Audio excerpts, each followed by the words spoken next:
Kenapa banyak suami di usia tua akhirnya pergi duluan? Hari ini aku mau ngomong sesuatu yang mungkin bikin sebagian orang diam, sebagian lagi ngerasa nggak enak, dan sebagian mungkin bakal ketawa pahit. Tapi nggak apa-apa, kadang kenyataan itu memang harus dihadapi, bukan dihindari. Ibu-ibu yang dengar, coba sedikit buka hati. Bapak-bapak, kalau dada mulai sesak, tarik napas dulu. Kenyataannya begini, kalau perempuan capek, ada yang nemenin, ada tempat buat cerita, ada bahu buat bersandar. Teman-temannya siap dengerin dari pagi sampai malam, dari hal kecil sampai hal besar. Tapi laki-laki kalau capek, diam. Kalau tertekan, ngerokok. Kalau sedih, nyari kopi atau minuman yang bikin kepala agak ringan. Kalau hancur, ya duduk di teras sendirian sambil liatin langit. Dan anehnya, dunia dari dulu selalu ngajarin laki-laki cara mencintai perempuan. Harus perhatian, harus sabar, harus sayang. Tapi, siapa yang ngajarin perempuan buat memahami laki-laki? Siapa yang ngajarin bahwa laki-laki juga manusia? Jawabannya, hampir nggak ada. Setiap orang bilang ke laki-laki, kamu harus kuat, kamu harus sukses, kamu harus tahan banting, kamu harus jadi sandaran. Tapi jarang banget ada yang nanya, kamu sendiri siapa yang nyandarin? Kamu capek nggak? Kamu sedih nggak? Kamu aman nggak? Hampir nggak ada.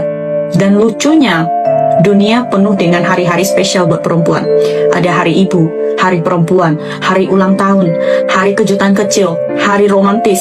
Sementara laki-laki kadang cuma dapat satu hari spesial, hari di mana mereka akhirnya dapat setangkai bunga di atas peti mereka. Sakit? Iya, tapi itu sering terjadi. Sering kita dengar kalimat, laki-laki itu nggak bisa diandalkan, laki-laki itu pekerjaannya cuma bikin masalah, laki-laki itu kalau nggak sukses untuk apa? Tapi kalau dibalik, berapa banyak perempuan yang benar-benar bisa diandalkan dan juga bisa berdiri kuat sendiri? Nggak banyak yang mau jawab itu. Laki-laki menghabiskan hidup mereka buat keluarganya. Bangun pagi sebelum orang lain bangun, pulang setelah semua orang lain tidur. Kerja apa aja asal halal, asal bisa bawa pulang uang. Tapi balasannya seringkali bukan apresiasi, bukan pelukan, tapi tuntutan.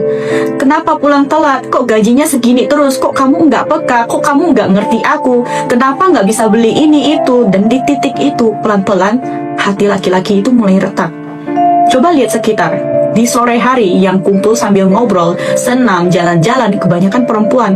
Yang nongkrong santai, yang cerita ngalor ngidul juga perempuan. Laki-laki, banyak yang udah pergi duluan. Pergi karena tekanan, pergi karena capek, pergi karena nggak punya tempat buat pulang secara batin.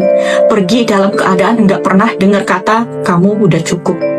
Yang masih hidup pun banyak yang fisiknya ada, tapi jiwanya hancur. Laki-laki memikul beban yang nggak kelihatan.